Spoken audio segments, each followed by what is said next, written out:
Praise the lord. मी आशा करते परमेश्वराच्या दयेनं तुम्ही सुरक्षित असाल. आज देवाच्या पवित्र वचनातून आपण आराधनाविषयी शिकूया. आणि जिथं देवाचं वचन खोललं जातं त्या ठिकाणी अज्ञान दूर होतं आणि आपल्याला ज्ञान मिळतं.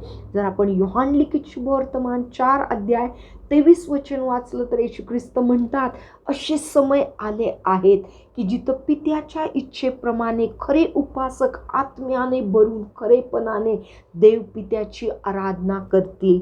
प्रियांनो, तुम्ही आजवर कधी या खऱ्या आत्म्यानं केलेल्या आराधनेचा अनुभव घेतला आहे का? जिथं देवाची उपस्थिती उतरते, देवाचं दर्शन लाभतं. मला माहीत नाही तुम्हाला हा अनुभव आहे की नाही, परंतु ही आराधना कशी होते हे शिकण्या अगोदर ही आराधना करण्यापासून आपल्याला थांबवणारे वाईट स्वभाव, कमजोरी आपण पाहूया. सगळ्यात पहिला हा गैरसमज, ही कमजोरी असते की प्रार्थना सभा ही एक रीतिरिवाज आहे. तिथं गेल्यानंतर काही गीतं गायली जातात, आपण हे समजतो आणि त्यामुळे आपण आराधनेला स्वतः कधी कधी वेळेवर जात नाही. अर्धी आराधना संपल्यानंतर किंवा पूर्ण संपल्यानंतर आपण तिकडे जातो. जर आपण गेलो आणि आपला मूड असेल तर आपण गातो, तर आपण आराधना करतो, अन्यथा आपण त्यामध्ये भागच घेत नाही. प्रियांनो, ही आत्म्याची आराधना नाही. एक दुसरा स्वभाव असतो की जिथं खूप नाचगाणं चालू आहे, खूप वाद्य वाजवली जात आहे, वर्शिप टीम, खूप मोठमोठे गायक गायकी करत आहेत. लोकांना वाटतं तिथंच आपण फक्त नाचावं, गावं, आणि थोडा वेळ खूप नाच लोक करतात आणि त्यांना वाटतं की आपण आराधना केली. प्रियांनो, हा देखील एक चुकीचा आराधनेचा स्वभाव आहे.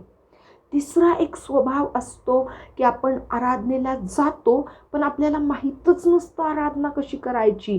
मग आपण जर इच्छा असेल तर उभे राहतो, नाहीतर आपण खाली बसतो, आपण खुर्चीत बसतो, आपण इतरांना बघत बसतो ते काय करत आहेत, आणि आपण गायलं तर गीत गातो किंवा गीतही गात नाही. ही देखील खरी आराधना नव्हे. प्रियांनो, जर तुम्हाला खरी आराधना शिकायची आहे तर आपण स्तोत्र 42 काढूया आणि त्याचा आरंभ कुठून होतो हे पाहूया. स्तोत्र 42 मध्ये स्तोत्रकार या प्रकारे म्हणतो, पहिल्या आणि दुसऱ्या वचनांमध्ये, हरिणी जशी पाण्याच्या प्रवाहांसाठी लुलपते, ती ताणलेली असते, तसा माझा जीव देवा तुझ्यासाठी ताणला आहे. जिवंत देवासाठी मी ताणलेला आहे. खरी आराधना प्रियांनो ही आहे. तुम्ही कधी तुमचा जीव देवासाठी ताणला आहे याचा अनुभव घेतला आहे का? हरिणीला तहान लागते तेव्हा ती धावा घेते पाण्याच्या प्रवाहाकडे. तिला माहीत असतं पाण्याकाठी जंगली प्राणी माझा घात देखील करतील, परंतु ती त्याची पर्वा करत नाही. तिची तहान भागावी म्हणून धोका पत्करून ती त्या ठिकाणी जाते, नदीकाठी आपलं पाणी पिते.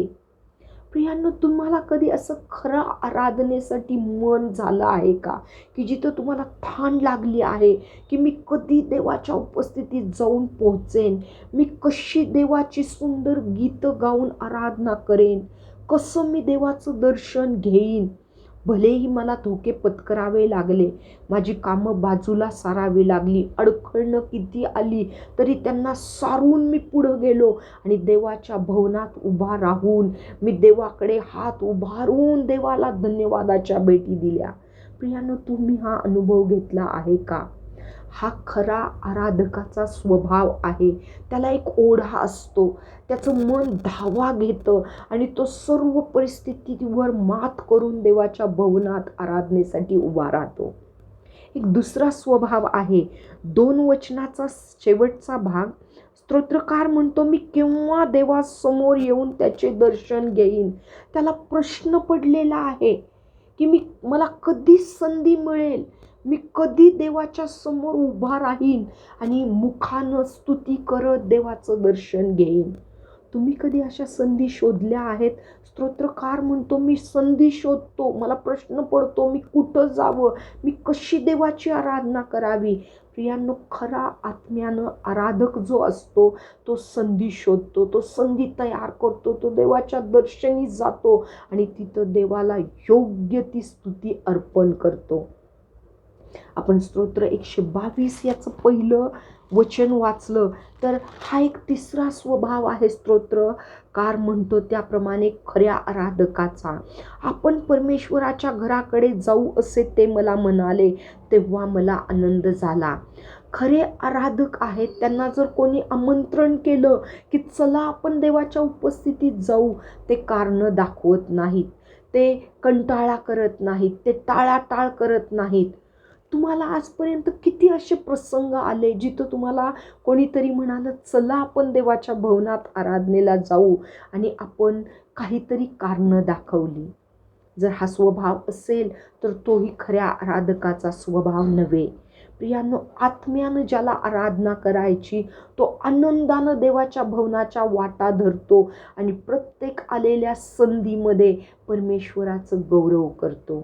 आज मी तुम्हाला विनंती करते देवबाप्पाच्या वचनातून की आपण स्वतःला जरा पारखून बघूया की मला आत्म्यानं खरेपणानं आराधना करता येते का?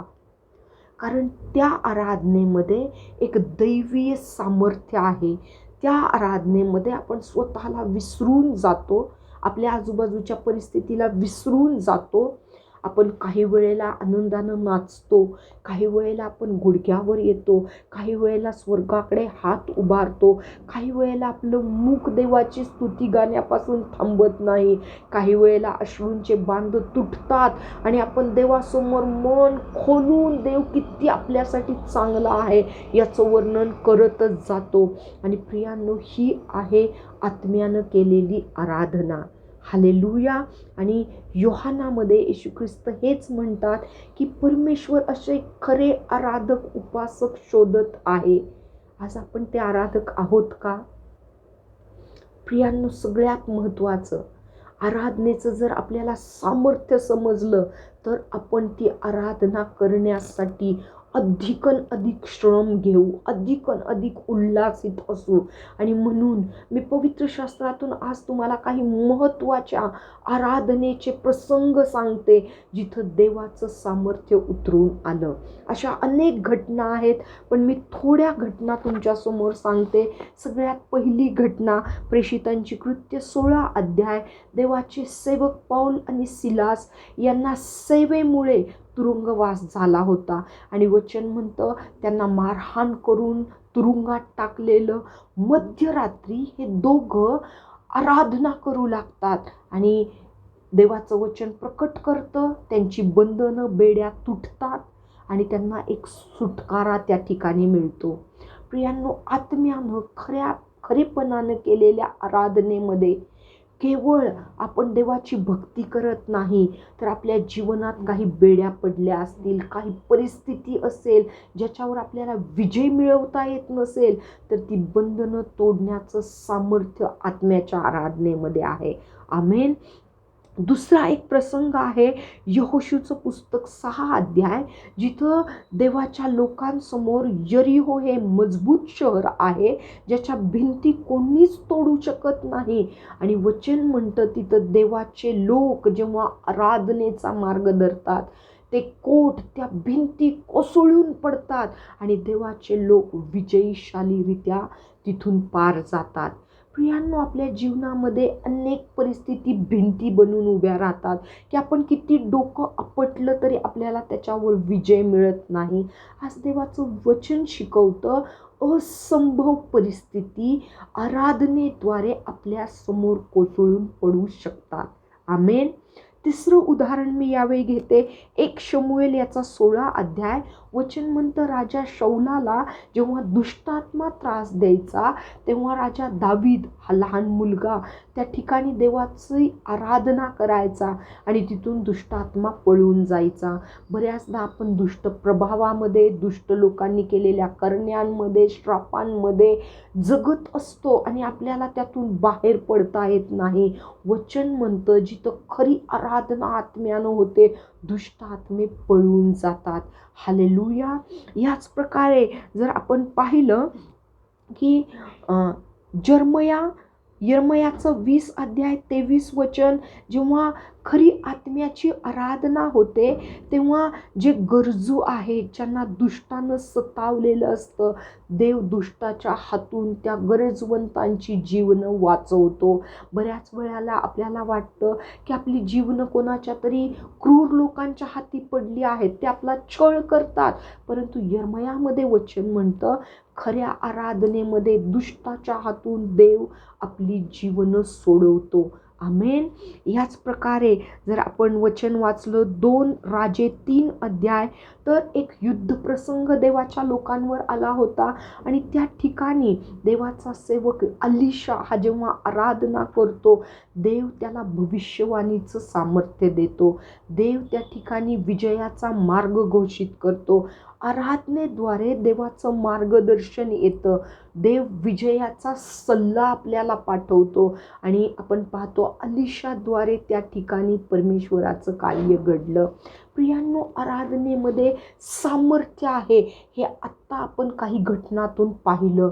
जर तुम्हाला तुमच्या वैयक्तिक जीवनामध्ये दुष्ट शक्तीतून सुटकारा, कठीण भिंतीप्रमाणे परिस्थिती कोसळलेल्या, आजार बरे झालेले, बेड्या तुटलेल्या, देवाचा सल्ला आलेला, दुष्टांच्या हातून सुटकारा झालेला पाहायचा असेल तर आराधना हे एक महत्त्वाचं साधन आणि महत्त्वाचा मार्ग तुमच्यासमोर आहे. मी आज विनंती करते की आपण आराधनेला साधारण लेखू नये. आराधनेमध्ये आपण उगाचच रीतीभातीनं येऊन उभं राहू नये. प्रियांनो, आपण आत्म्यानं खरेपणानं आराधना करणं शिकावं. आज देवाच्या वचनानं आपल्याला आराधनेचं सामर्थ्य प्रकट केलं आहे. आपण खोटी आणि चुकीची आराधना करू नये याची शिकवण दिली आहे. आणि मी जीवित परमेश्वराकडे प्रार्थना करते, देवाच्या सर्व निवडलेल्या विशेष सेवकांना, देवाच्या प्रिय मुलांना देवाची आराधना आत्म्यानं आणि खरेपणानं करता यावी. हालेलुया. प्रियांनो, देव भेटीचा, देवदर्शनाचा, देवाच्या सामर्थ्य आत्म्याचा, देवाच्या पवित्रतेनं भरण्याचा, देवाचा गोडवा चाखण्याचा एक सुंदर अनुभव या धरतीवर आपण आराधनेमध्ये घेतो. आणि मी विनंती करते तुम्हाला की तुम्ही त्या आराधनेच्या अनुभवामध्ये स्वतःची उन्नती करून घ्या. आमेन. आज शब्बात दिवस आहे. तुम्हाला मला पुन्हा एकदा आत्म्यानं आराधना करण्याची एक संधी आहे.